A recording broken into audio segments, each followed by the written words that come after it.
All right, we're live on YouTube and live on Zoom. All right, we're live on YouTube.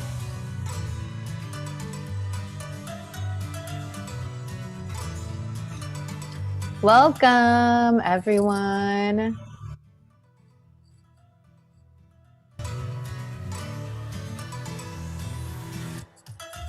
Please introduce yourself in the chat and send it to all panelists and attendees.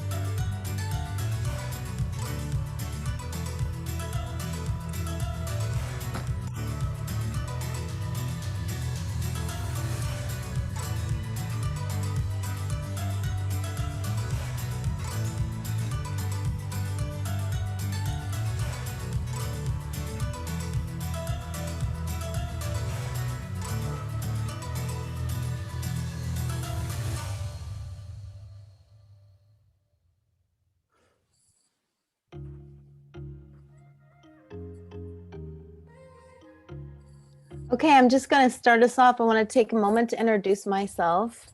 Erin Scullion Jones. I'm here at San Jose State as adjunct faculty. I work with pre-service teachers, and I love doing it. My former job was working with middle school students, which I also love.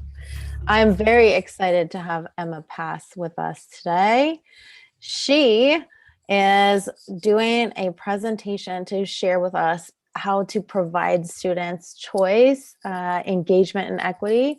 And she is a hybrid teacher, meaning so she'll be sharing a lot about like digital instruction and so forth. So please enjoy Emma's presentation and let us know in the chat if you have questions. We'll be pausing incrementally for that. And whenever you're ready, Emma, go for it. Here we are. And we also want to remind you that we do have a post session that begins at 4 right after Emma's presentation. And we'll provide that link in the chat as well. Before we jump into Emma's presentation, can I just run through these announcements real quick? Yes. Oh, cool. So hey everyone, welcome. Thanks for joining us today. Just want to let you all know that there will be a recording of this event available on our webpage that you registered on afterwards. So I want to make sure you're aware of that. I'll just drop the link in the chat. Captions are available in the Zoom webinar if you select the captions button at the bottom of your Zoom window, and they'll also be available in the recording. Those of you who are attending today's webinar, your video and audio are turned off, so you don't have to worry about being visible or anything like that during the presentation. But please use the chat, as Erin mentioned, to communicate with one another, communicate with us if you have any questions or looking for any additional resources or whatnot. And then please join our Facebook group and LinkedIn group to keep the conversation going. So there's the links in the slide there, and I'll go ahead and drop those in the chat as well. There we are. And I think with that, we're all good to go. So let's pass the mic over to Emma. Okay, thank you, Erin, and thank you, Brian. Hello, everyone. My name is Emma Pass. Very happy to be back with you. I did a couple of these sessions. Was it over the summer or the fall? It feels like an eternity ago now, but was such a pleasure and very happy to be back with you. I've seen a couple of introductions in the chat. I saw one from Deanne. I saw one from Teresa. If you haven't already introduced yourselves in the chat box, let me know who you are, what you teach. That's always really helpful sort of to know everybody's background and where you're coming from. And then without further ado, let's go ahead and jump into the main event for today, which is providing student choice and how to use choice in order to engage students and to provide more equity in the classroom. Again, my name is Emma Pass. If you are on Twitter, you can find me at Emma B Pass. I always say if you have questions after the session or after the discussion session even, That's a really good place to reach me because I prefer to be on Twitter than over email or something like that.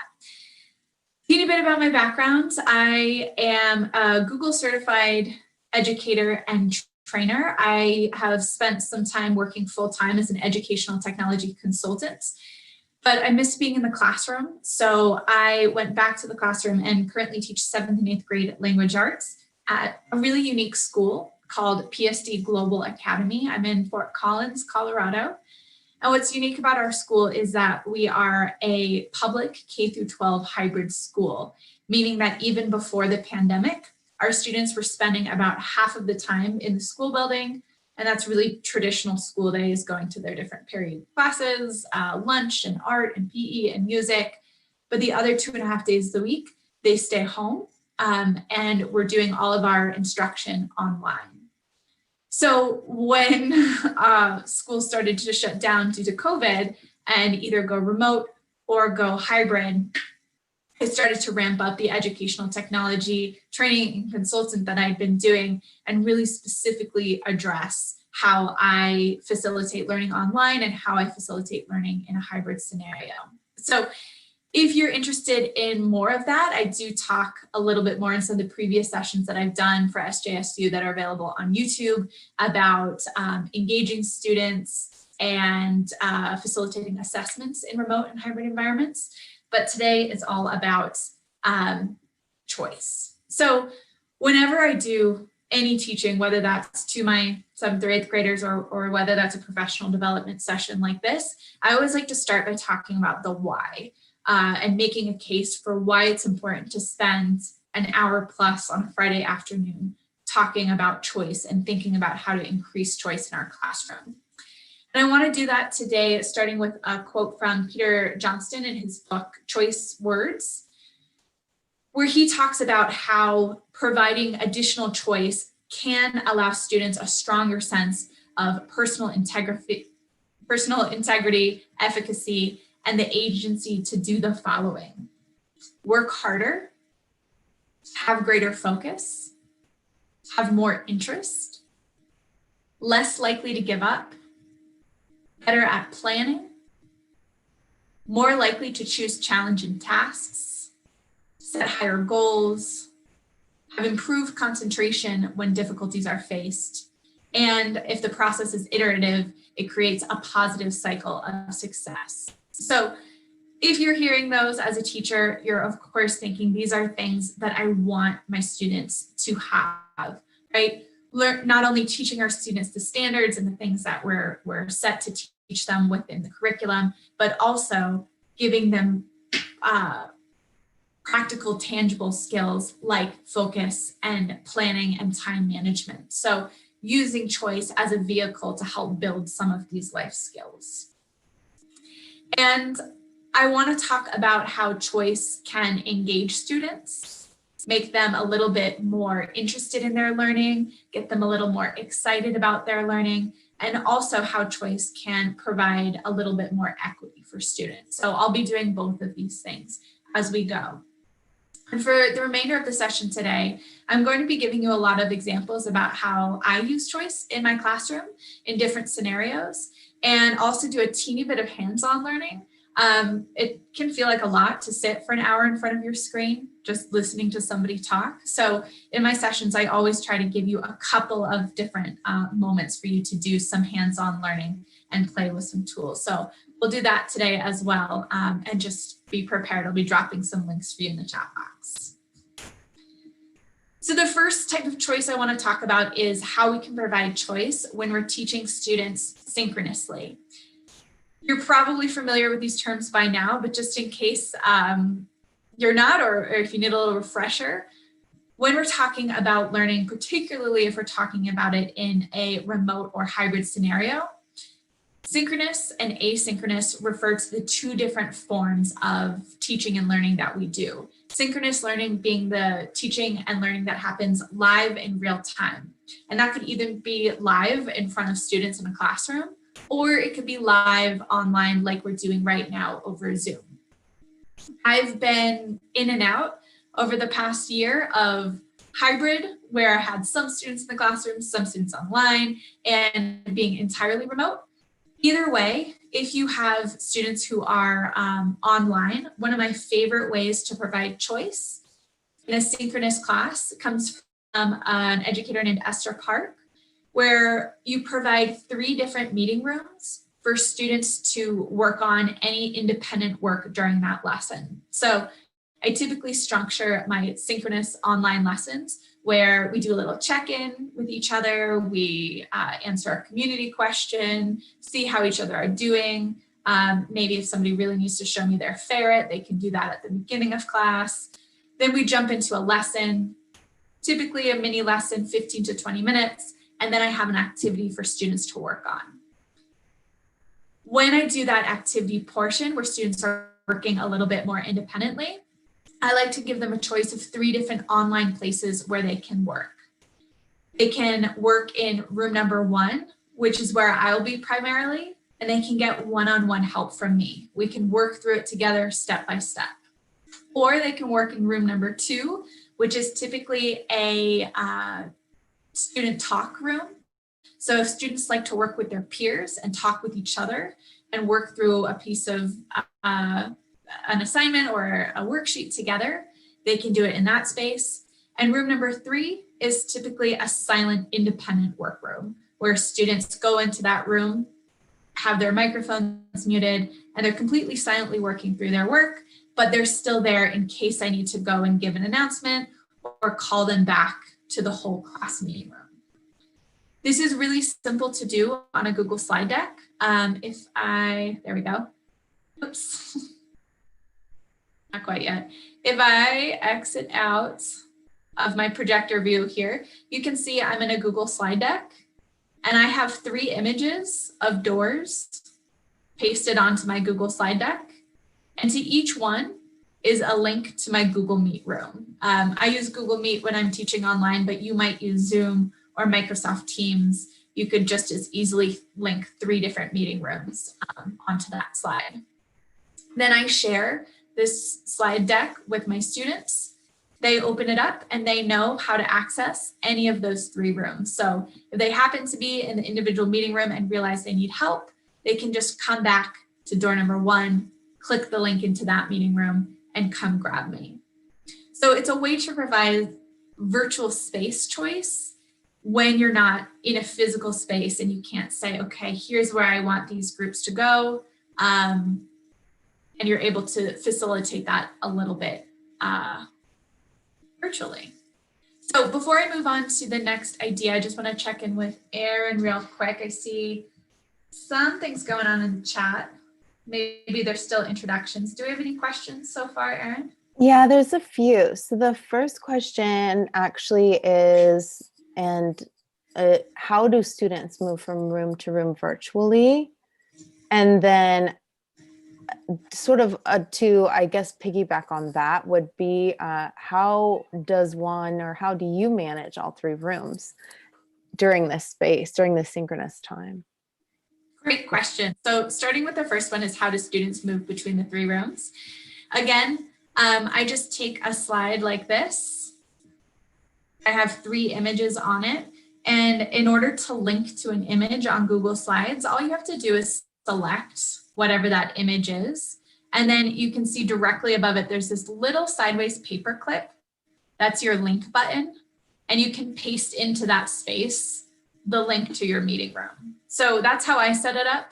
And then I just share that with students, similar to how you have this slide deck shared with you.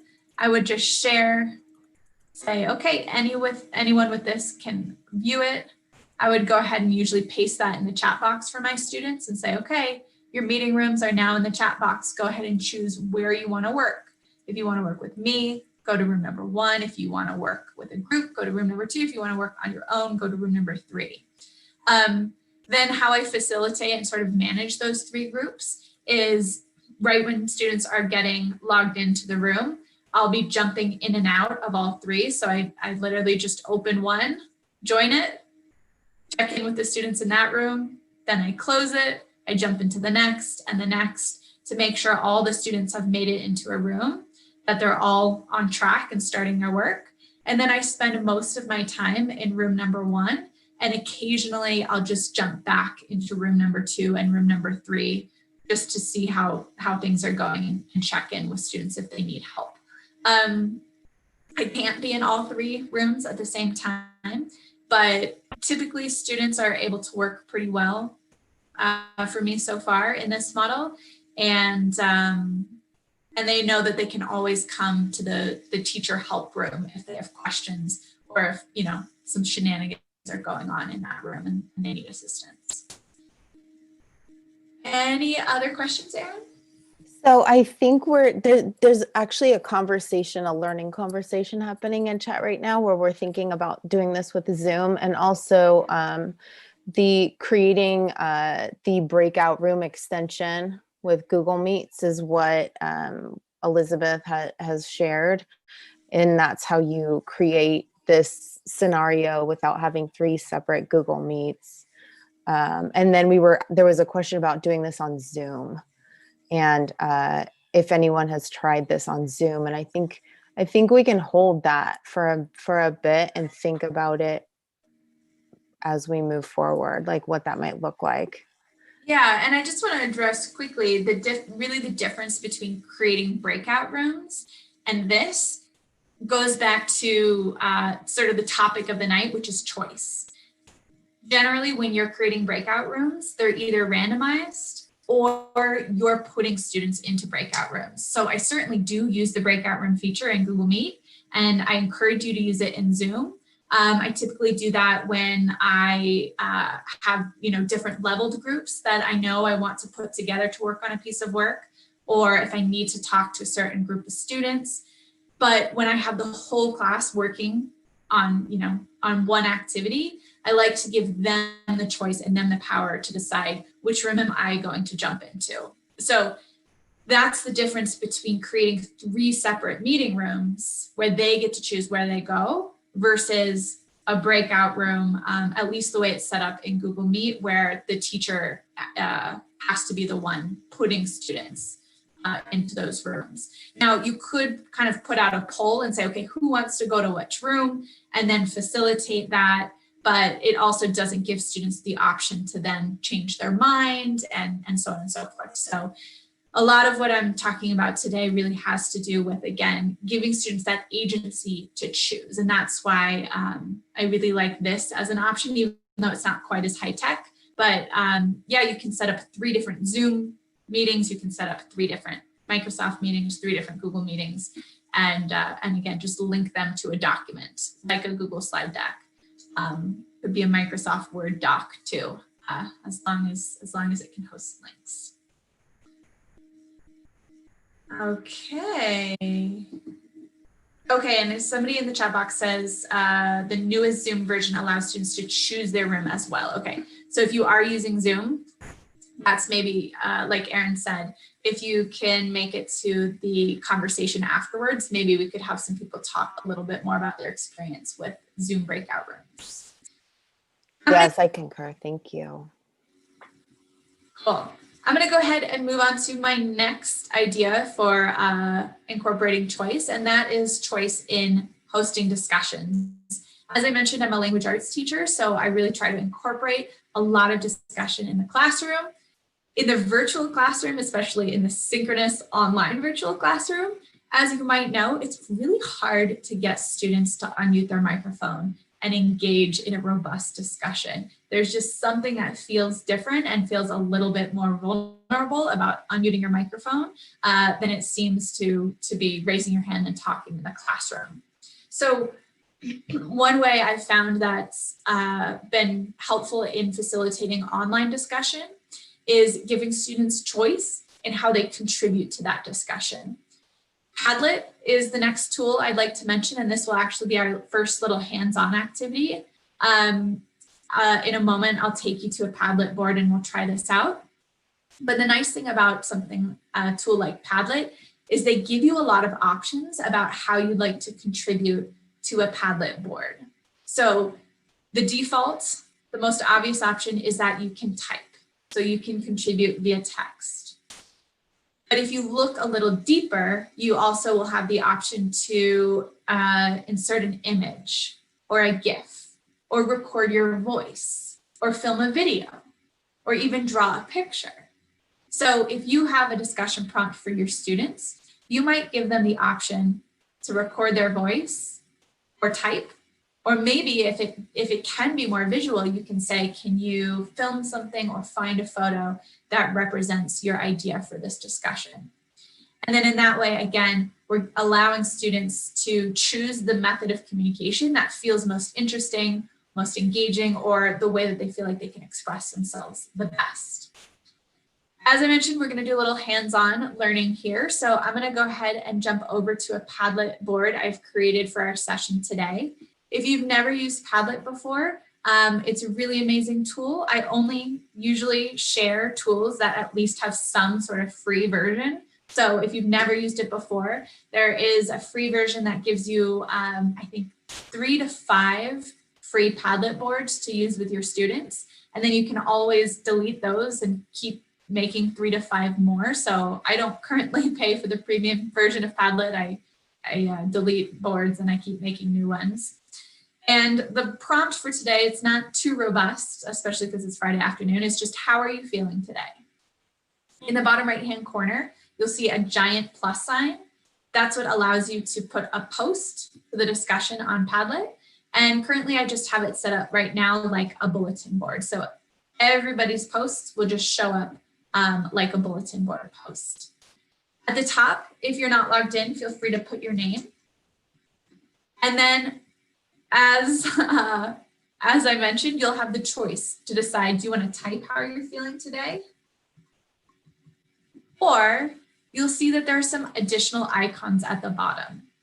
You can explore as many of these as you'd like, but a couple I'd like to highlight. First, this little magnifying glass with the globe is a Google search feature. And when you click that, it'll open up a search bar on the right-hand side. And you can type your emotion into this search bar. So you can find a GIF that represents how you're feeling today, a video that represents how you're feeling, or an image. Your other option are those 3 dots in the bottom right-hand corner. That ellipses means there's more to explore. And as you can see, you can do a voice recording and you can explain to us. There's even a drawing feature if you want to draw for us a little smiley face. However you'd like to express how you're feeling today on our Padlet board. Once you finish, you'll be able to like and comment on everybody else's posts. And then I'll call us all back into Zoom in just about 3 minutes. So if you haven't already found the post like Elizabeth has, I'm going to go ahead and drop it into the chat box now. And you should be able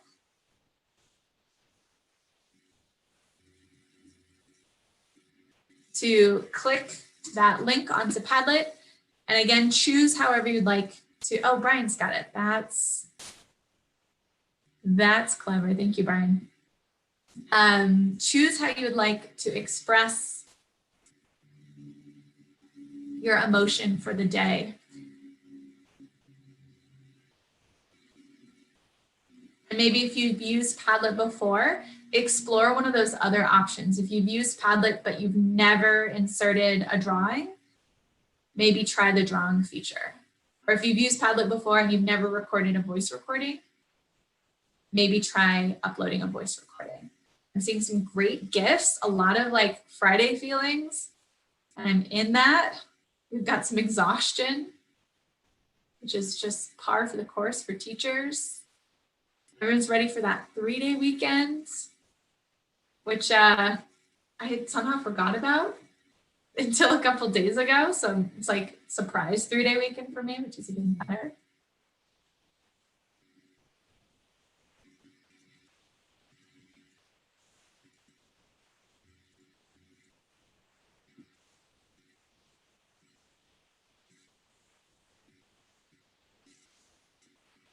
And again, once you finish your Padlet post, go ahead and like and or comments on some of your, typically I'd say classmates, colleagues' posts. Loving this frog GIF.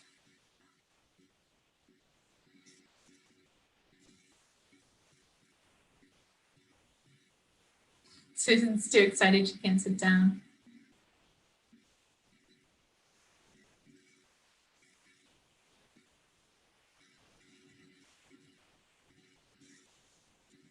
Oscar's feeling great. Got a nice little drawing from Claire.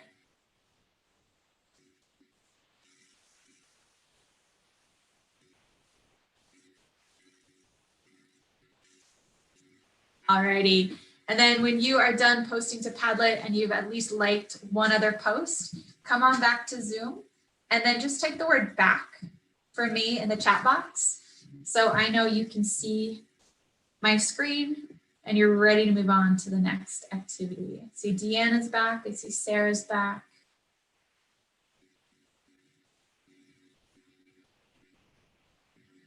I see Laura's back, Elizabeth. Bernie's back, Albert's back.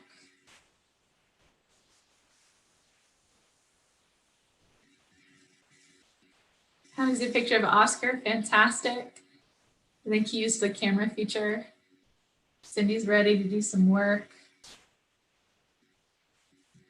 All right. So that was just an idea for how you might provide a little bit more choice in how your students contribute to a discussion. Again, if it's a little bit more in-depth of a discussion, that choice might just be between typing or audio or video. But if it's more like a check-in or something that can be represented a little bit more graphically, the images and the gift are a really fun way to engage students in that discussion piece. And this is where I have a moment for more questions. Erin, did you see any more in the chat box, or at this point, is there anybody who'd like to put another question in the chat box before we move on? Emma, I don't see any written, but if anyone wants to go ahead and pop your question into the chat at this point, I'm happy to answer, or excuse me, I'm happy to share with you so that we can answer those now. Awesome. That Padlet was fun. I love Padlet. It's fantastic. I like the Friday gifts. Those were giving me a little life today. I'm glad that that's the dominant emotion of that. Sometimes when you ask teachers how they're feeling, it's like all pretty heavy, but I'm glad the energy is high and everyone's like in a place of excitement and positivity. Yeah. Great. If you do have questions, feel free to put them in, or if you're working on your question, we can still take those at any point. But I'm going to go ahead and move on now to talk a little bit more about asynchronous choice. So I know everybody's sort of in a different scenario in terms of how much they're teaching synchronously versus asynchronously, but asynchronous learning is typically a pre-built lesson that your students are going to access at some point in the day or even maybe in the week, and they're going to work through that on their own. How my model is currently set up is my students spend 3 days a week entirely asynchronous. Monday, Wednesday, and Friday, I have a lesson posted for them on Google Classroom. Typically, it's a slide deck full of videos that I've recorded, questions, links, activities, and students work through that at their own pace. I'm available for them for questions if they have them, but they're really directing their own learning. And again, that's where those agency and efficacy pieces come into play. So whenever I'm putting together an asynchronous lesson for my students, I ask myself, where can I provide moments of choice for students within those lessons? And choice boards are a really popular way to facilitate that choice piece. Whenever I'm creating a choice board, I'm typically thinking about how can I have my students show me mastery of a single standard, but give them different options for how they might do that. So in this example that you see on the screen, I'm asking students if they can show me that they understand and can depict the mood in our novel. And I've given them 3 different ways that they can do that. On the far left-hand side, they can draw a book cover that represents the mood through symbol and color. So if it's like a dark, creepy dystopian book, like Erin and I were talking before the session, it would have to be dark colors and like symbols like ravens, but they can draw that on paper. The second option says they could create a slide presentation with at least 5 images and descriptions from the novel that depict mood. So in that case, they're finding images and they're describing them and describing how they depict the mood. Or they could make a book trailer and they have to depict the mood through imagery and through music. So they have to choose dark, creepy music and they have to choose, creepy imagery to put along with that. In all 3 cases, the only thing I'm grading for is were they able to depict the mood of the novel?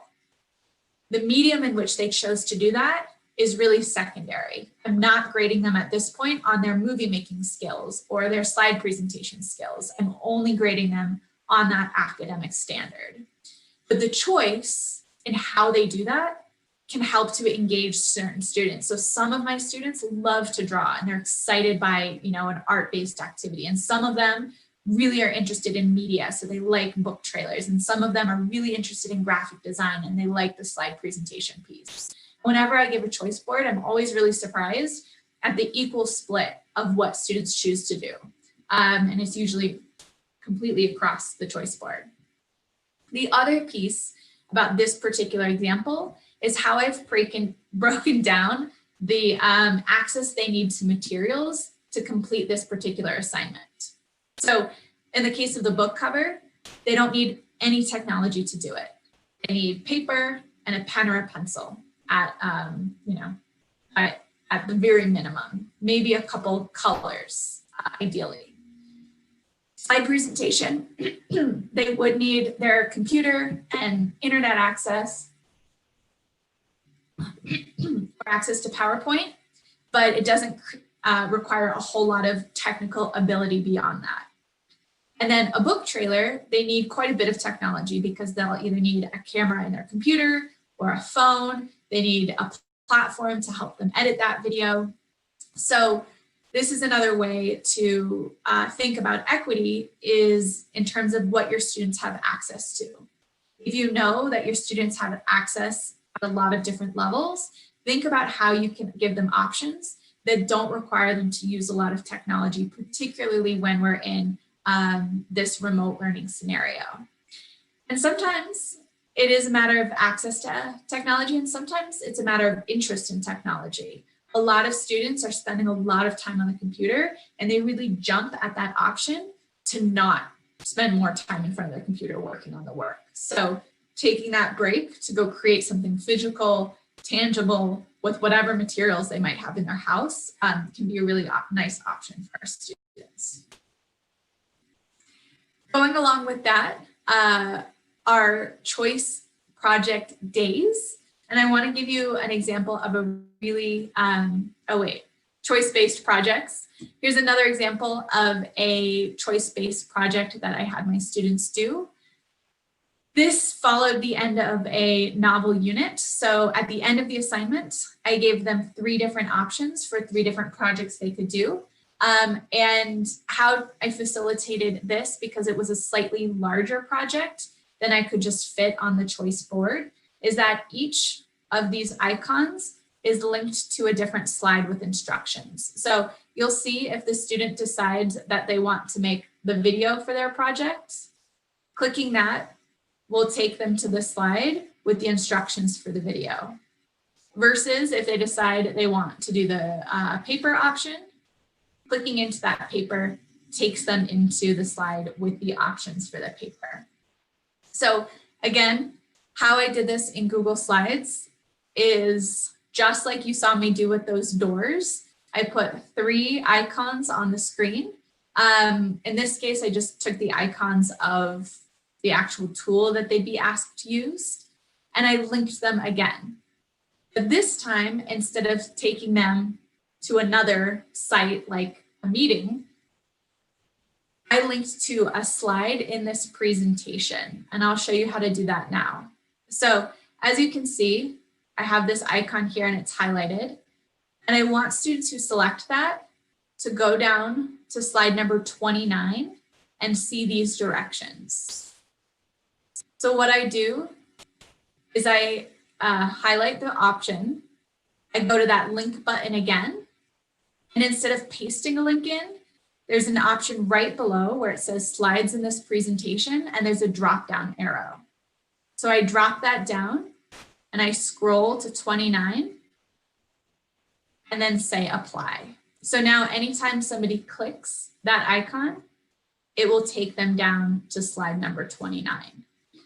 This is a really cool feature for a lot of other applications. I use it with my students to do choose your own adventure stories and a lot of other cool stuff.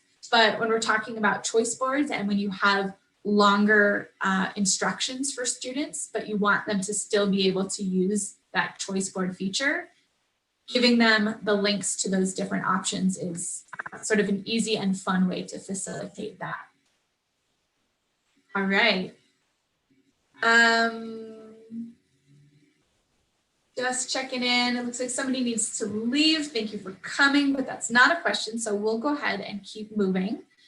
The next type of choice I want to talk about are choice days. So this takes the concept of choice boards and expands it into an entire day of choice.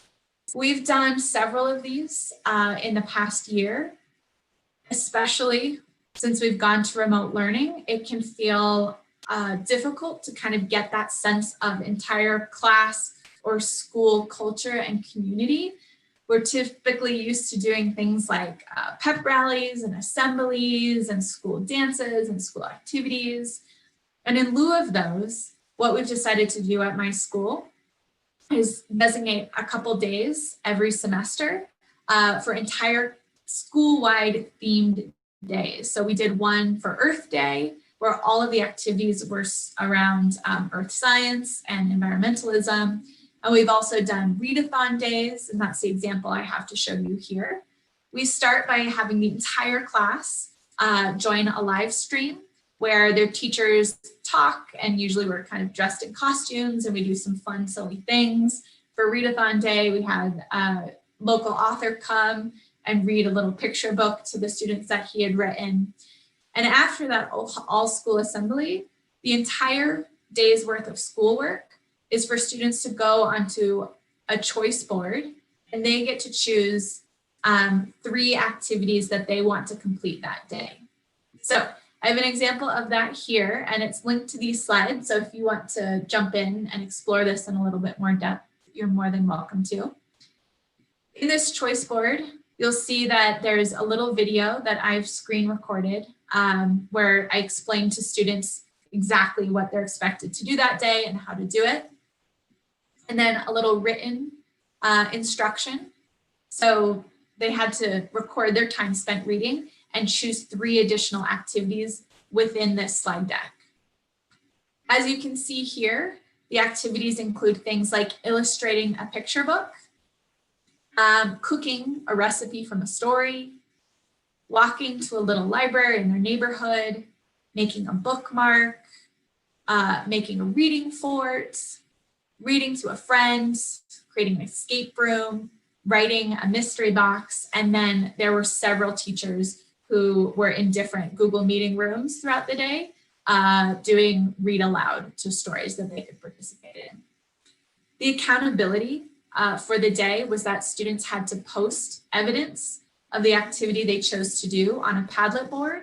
So just like this Padlet board I showed you earlier, where you were all posting your emotions, students were asked to post pictures of what they did or links to the activities they completed. We were able to have Padlet boards created by advisory teachers, or you could do it by subject area teacher. So even though the whole school had the same choices, students were posting to their advisor teacher or to their language arts teacher so that we could kind of keep track of each student's work for that day. Really fun day. Students loved the activities.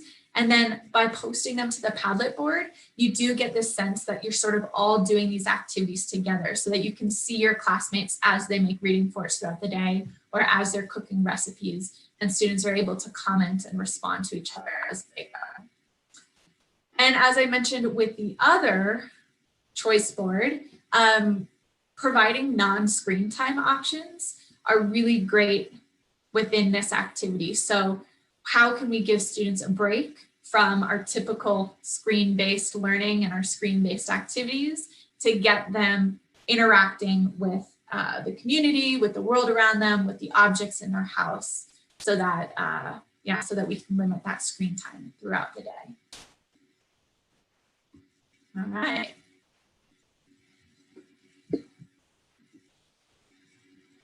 The next type of choice I'd like to discuss is choice in assessment.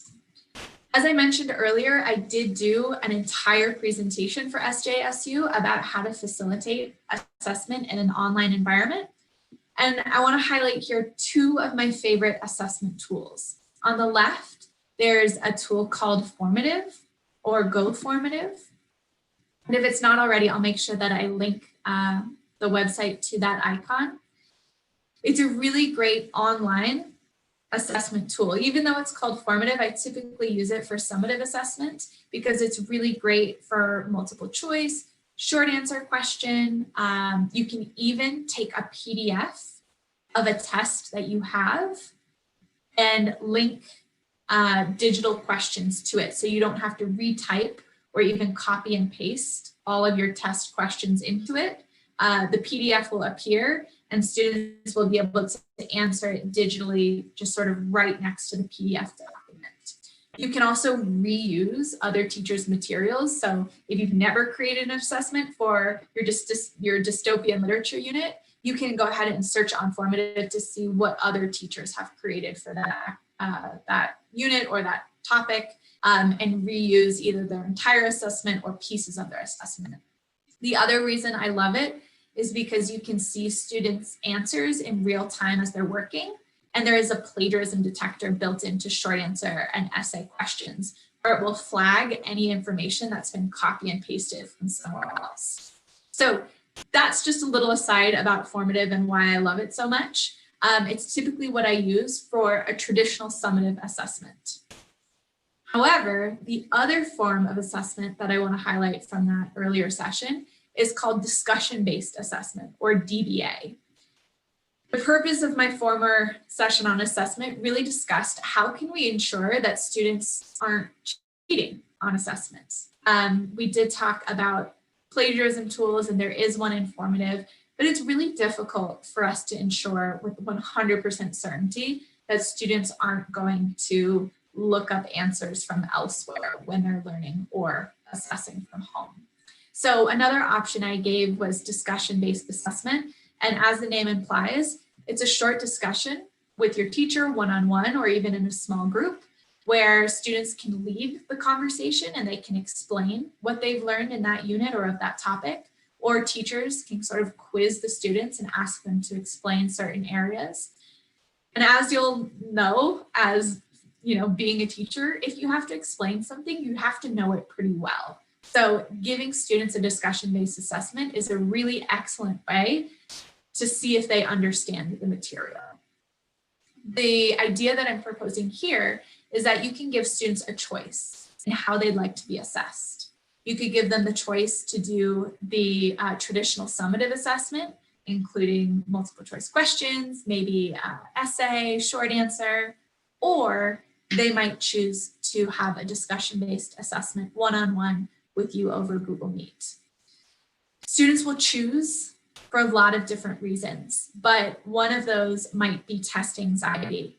I was a student in high school who had a lot of test anxiety, and I tended to do worse on an assessment than what I knew I was capable of doing. And I had a high school teacher who offered discussion-based assessment. And so I would go in and talk one-on-one with that teacher, and I would explain to him the information, and he would quiz me on certain aspects. And I did much better in the discussion format than I did in that traditional assessment. So that's an option that you might give to students. If you do choose to do this model, I would suggest scheduling the discussion-based assessments before the summative traditional assessment, because you'll often have students who don't show up for those DBAs for whatever reason. And so if they don't show up for their discussion-based assessment, then maybe they default to taking the traditional assessment instead.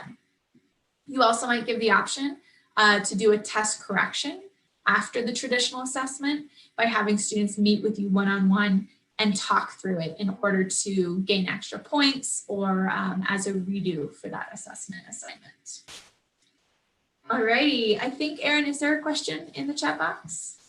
Yeah, we actually have two. We have one that we can address now or later. I think that's it's a little it's dicey because it's now that we're creating cultures of choice with online platforms like Padlet. How do we carry this over, or how might we carry this over when we go back to in-person instruction? And I think that's a wonderful discussion question. If you want to address it or what your thoughts are, I think that's wonderful too. Yeah, absolutely. I think a lot of these things that I talk about, you could absolutely carry into, a traditional, or I call it a brick and mortar classroom. Just because Padlet is like an online learning tool doesn't mean you can't still have a Padlet discussion in the classroom as long as you have access to devices in the classroom. So a Padlet discussion might be a really great do now or warm up activity before a Socratic seminar discussion. So ask students to contribute those images and GIFs and drawings about a topic. And then maybe later on in class, you hold more of a traditional voice-based discussion.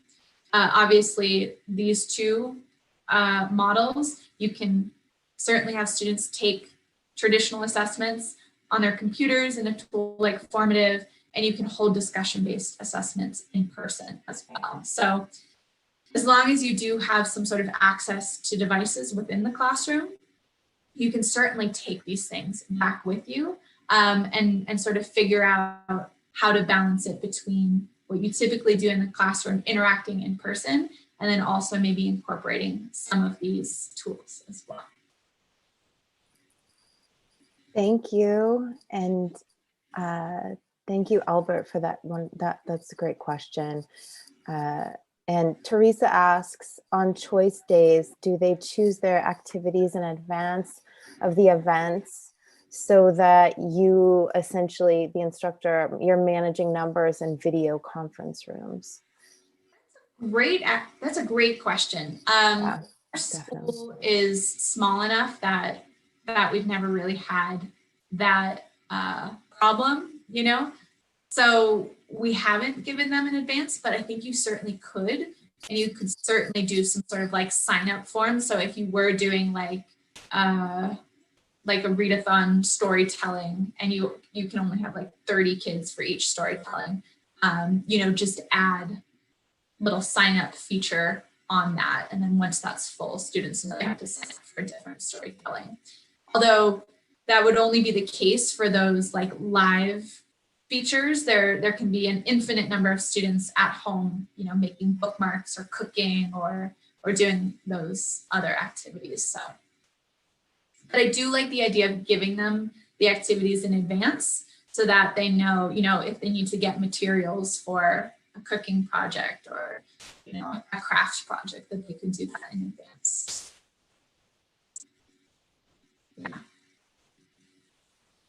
Those are great questions. Really Thank you. Prepared enough to do things in advance. I know these days. Thanks, Emma, for answering those questions. Those are wonderful. Feel free again to pop questions in the chat and we will get to them. Absolutely. So, all right. We have a couple more things to discuss in a section that I'm just kind of labeling miscellaneous more choice, a couple more ways to provide choice to students.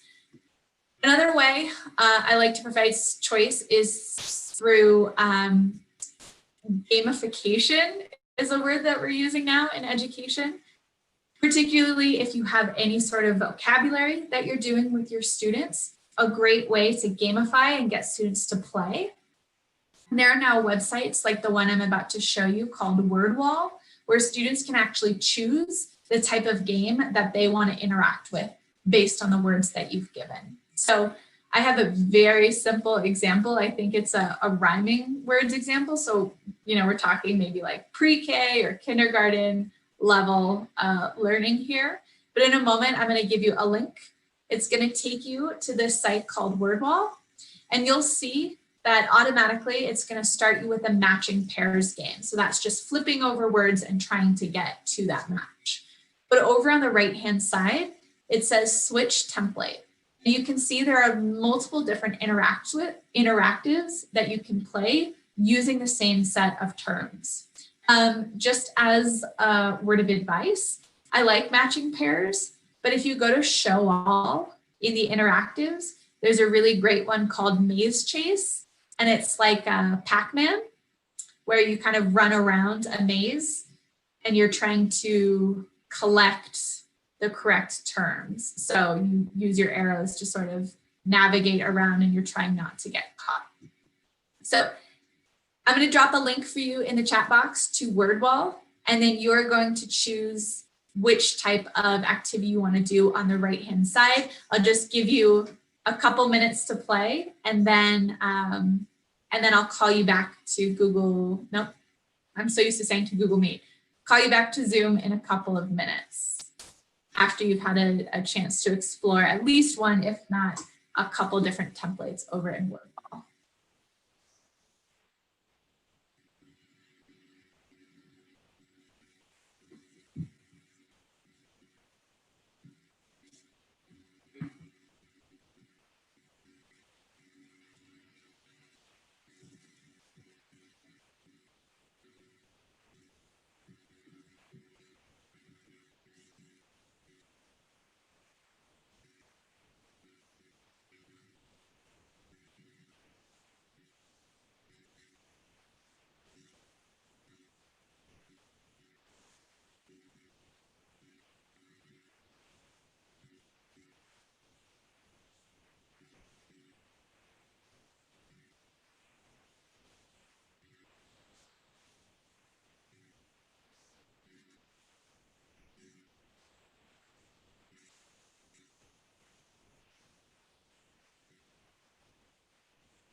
Sarah had a little mishap.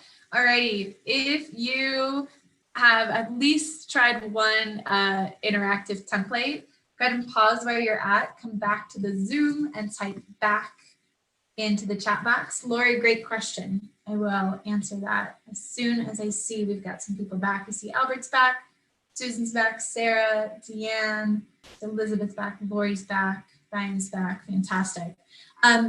No, I have not showed you anything so far that I pay for. Everything that I've showed you so far, I use the free version of. So WordWall is another one where you have a free version and a premium version. I have only used the free version so far. And like most of these freemium products, you get a certain number of activities that you can create for free, and then you have to pay for the rest. But it's free to sign up and log on. And then when you're ready to create an activity, as you can see on my screen at the top right-hand corner, there's this big create activity button. And I can use my single sign-on with Google to jump in, create activity, and then it'll ask you to start with a template. But as you can see, those are really easy to just switch into any other type of template. And then super simple, you type your vocabulary word and your definition in, and you can even use images, as you probably noticed from my example. It's a Bing search, surprisingly not a Google search, but you can do a Bing image search for an image that you want to use, or they can be, both text, sort of depending on your content or what your students are learning. And then when you're done, you just say done, and you have a link to the activity for your students to do. But again, I almost always give students the option to do the template that I linked them to, or to choose a different template on the right-hand side. And again, students kind of prefer different games. And the idea is when they choose the game they want to play, they're more likely to engage with that and be more excited to play that game.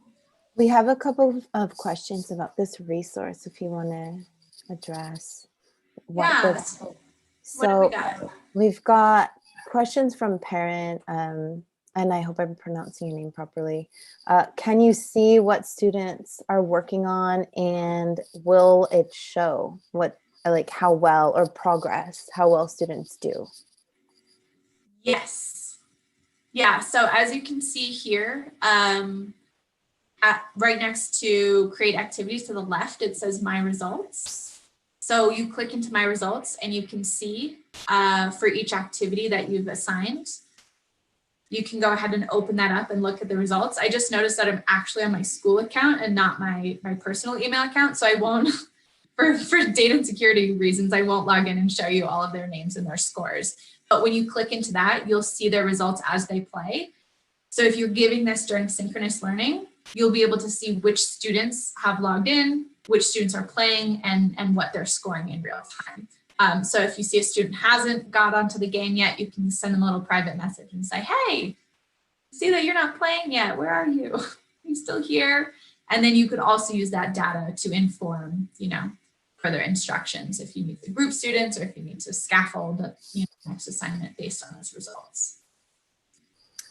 And I think Susan had a similar question. Are these games for practice only, or can the teacher see how students performed on the game they chose? And maybe, Susan, you can let us know in the chat if your question was answered in Emma's reply. Okay, cool.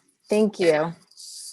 Let me just see if I can quickly log into Word. Well, there we go, in my personal account. So under my results, which one is today?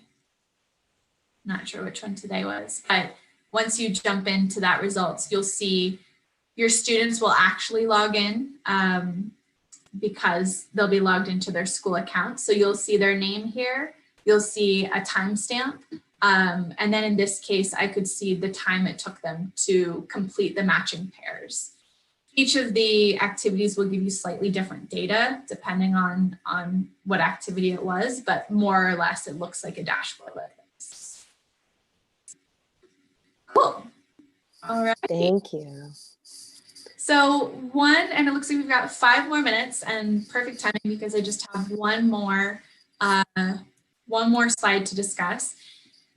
And this is about choice in classroom culture in general. So when I'm thinking about my assignments and my activities, obviously I'm always trying to think about how can I get some choice involved, but I also want to try to think about choice on a broader scale in terms of what are the things that we do every day in class, and how can I allow my students more of a voice and more of a choice in terms of those things.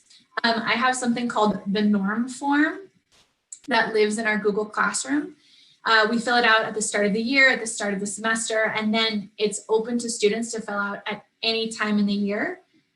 And it looks like this. It's got a little norm guy at the top, and they're able to answer all of these questions, or they can just go in and answer one.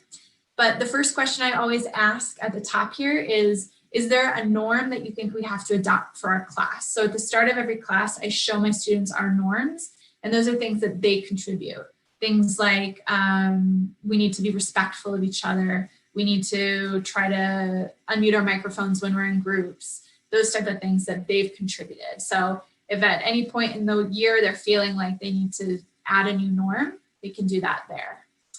We also start our class with community questions, as I mentioned, and these are usually silly things like this week we did, what's your favorite car? What's your favorite superhero? What's your least favorite food? So if students think of a good community question they want to ask that week, they can type their answer in there. I tend to play music before class starts. I just have a really big YouTube playlist. So when they think of a good song they want to play before class, They can drop a YouTube link or they can tell me the song title and the artist. Any suggestions that they have to make class fun. Sometimes they say, I really want to play a Kahoot. And then I try to incorporate a Kahoot into that week or the next week's learning if I can. And then finally, last but not least, this is just pure fun. I allow my students to choose our Google Classroom banners. So if you, let me see if I can jump into Google Classroom real quick. If you are familiar with Google Classroom, you know at the very top, you can upload your own banner. Here is my 8th grade banner. Right now, I had to ignore some spelling, grammar, and punctuation in this banner just because it's fun. So one of my students created that, and that's what we use as our banner for class. So I give students a link to a template that they can create their banner on. This is just a blank Google drawing, and it's the dimensions that they need in order to fit into Google Classroom. So I just do a quick demo for my students, usually at the beginning of the year and the semester, about how to add a text box and how to insert an image from the web. See, she has frog reading. Let's see if we can find that. Oh, no. Oh, look, there's a frog reading. Something like that. But typically students already know how to do a lot of this stuff because they're pretty tech literate. And then all they need to do is download that as an image, either a JPEG or a PNG are both image files. That saves right on their computer. And then they add that to the norm form. I get email notifications every time students fill this in. So it's really fun for them if they create a banner and then they show up to class the next day and then they get to see their banner for our class. So all of this in the norm form, again, is designed to give my students choice and voice in the class so they can hear their own voice and they can see that their choices are being used in what we actually do on a day-to-day basis. And that brings me to the last two things. One is that I wrote a book. Actually, I've sort of written 2 books now about hybrid teaching and remote teaching. The first one, which is the one you see here, is called The Survival Guide. I wrote it over the summer and released it for free to teachers who felt like they needed a little bit more help and guidance in terms of how to do any number of things, teaching synchronously, asynchronously, engaging students, assessment, a lot of what I talked about today, and then a whole lot more. So if you're interested in a little bit more of what I have to say, this is a great resource. And I think, yep, Brian just dropped the link in the chat box, so you can access that there and download it. And then the second one I wrote a second version that is actually going to be published in either May or June of this year. So if you download the first version, you'll get an email when the second version is being published. And then a great big thank you for taking the time again on a Friday afternoon. I know it's like a hard slot, but thank you for being engaged. Thank you for playing along. It was really nice to spend this time talking about something that I feel really passionately about, which is providing student choice. And then I will be in the discussion room momentarily. If anybody has additional questions